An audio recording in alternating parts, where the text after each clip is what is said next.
Assalamualaikum warahmatullahi wabarakatuh. Alhamdulillah rabbil alamin. Wassalatu wassalam ala asrafil anbiya'i wal mursalin wa ala alihi wa sahbihi ajmain. Amma ba'd. Para pemirsa Usman Jasa Channel dimanapun saja berada, saya doakan semoga hidupnya bahagia di dunia dan di akhirat. Salah satu nikmat terbesar yang dikaruniakan Allah kepada manusia adalah nikmat berupa lidah.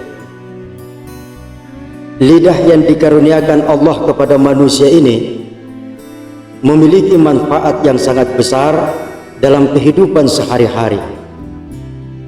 Dengan lidahnya, seorang pedagang dapat menawarkan barang dagangannya sehingga usahanya menjadi maju. Dengan lidahnya, seorang pemimpin dapat menyampaikan gagasan dan pikiran-pikirannya sehingga kepemimpinannya menjadi sukses. Dengan lidahnya, seorang ilmuwan, ulama menyebarkan ilmu pengetahuannya untuk kepentingan orang banyak. Lidah memiliki manfaat yang sangat besar dalam kehidupan manusia. Akan tetapi, lidah yang dikaruniakan Allah kepada manusia ini, di samping memiliki manfaat yang sangat besar, lidah pun dapat mendatangkan bahaya dan kehancuran. Tidak sedikit pertumpahan darah terjadi antara seseorang dengan orang lain, antara satu kelompok dengan kelompok lain, bahkan antar negara, hanya disebabkan oleh keseleo lidah. Lidah memiliki manfaat yang sangat besar, tetapi lidah pun dapat mendatangkan bahaya dan kehancuran. Suatu hari Luqman diperintahkan oleh majikannya untuk menyembelih seekor kambing. Lalu oleh majikannya, Luqman diperintahkan supaya setelah menyembelih kambing itu, Luqman diminta untuk memotong bagian yang terbaik dari kambing itu. Setelah kambing itu disembelih, Luqman memotong hati dan lidahnya, lalu ia serahkan kepada sang majikan. Keesokan harinya, Luqman kembali diperintahkan untuk menyembelih seekor kambing, tetapi kali ini ia diminta untuk memotong bagian yang terburuk dari kambing itu.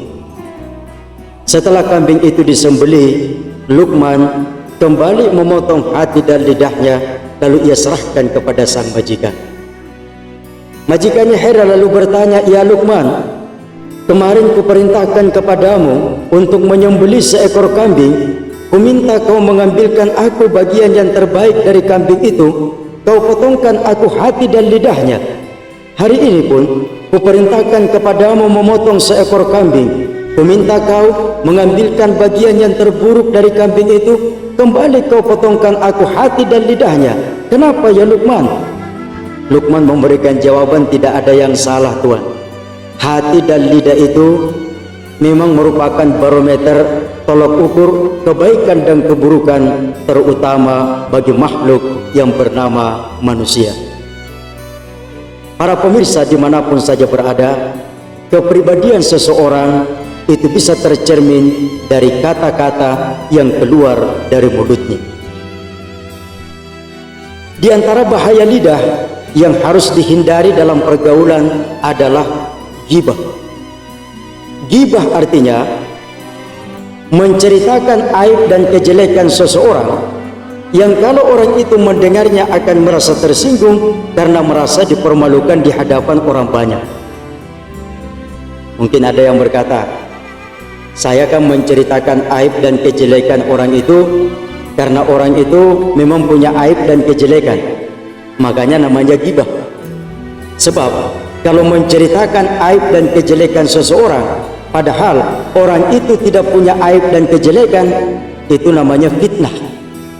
Jadi perbedaan antara fitnah dengan ghibah adalah, kalau fitnah menceritakan aib dan kejelekan seseorang padahal orang itu tidak punya aib dan kejelekan. Kalau ghibah menceritakan aib dan kejelekan seseorang, orang itu memang punya aib dan kejelekan, tetapi sengaja dibeberkan, sengaja diceritakan supaya orang itu merasa malu. Dan tahukah saudara-saudaraku bahwa dalam pandangan Islam, baik fitnah maupun ghibah, kedua-duanya merupakan perbuatan dosa. Kalau fitnah malah sudah ada pepatahnya yang sangat terkenal, yaitu fitnah lebih kejam dari pembunuhan. Kalau ghibah itu bahkan lebih kejam daripada fitnah. Kalau fitnah itu hanya sekedar membunuh, kalau ghibah bukan hanya sekedar membunuh. Allah jelaskan di dalam Al-Quran surah Al-Hujurat ayat 12, wala yaktab ba'dukum ba'da ayuhibbu ahadukum ayyakula lahma akhihi maita fakarihtumu wattaqullah innallaha tawwabur rahim. Janganlah sebagian kamu menggibah sebagian yang lain. Sukakah salah seorang di antara kamu, kata Allah, memakan bangkai saudaranya yang sudah meninggal? Tentu akan merasa jijik. Bertakwalah kepada Allah, Allah Maha Penerima Taubat lagi Maha Penyayang. Jadi kalau kita menceritakan aib dan kejelekan orang lain, itu sama dengan kita membunuh saudara, kemudian bangkainya kita makan. Ayo, jijik apa tidak kalau membunuh saudara kemudian bangkainya itu dimakan? Ya tentu merasa jijik. Tetapi betapa banyak orang di antara kita yang tidak merasa jijik menceritakan aib dan kejelekan orang lain. Padahal nobody perfect, tidak ada orang yang sempurna. Setiap orang memiliki kelebihan dan setiap orang juga memiliki kekurangan. Jadi terserah kita mau mencari kelebihan orang itu, pasti akan kita temukan kelebihannya. Sebaliknya, kalau kita ingin mencari kekurangan orang, pasti juga akan kita temukan kekurangannya. Karena tidak ada orang yang sempurna, setiap orang memiliki kelebihan dan kekurangan. Saudara-saudaraku dimanapun saja berada, semoga kita semua bisa menjaga lidah kita agar terhindar dari bahaya ghibah yang dapat merusak pergaulan. Semua bisa bahagia karena kebahagiaan adalah milik semua orang. Wassalamualaikum warahmatullahi wabarakatuh.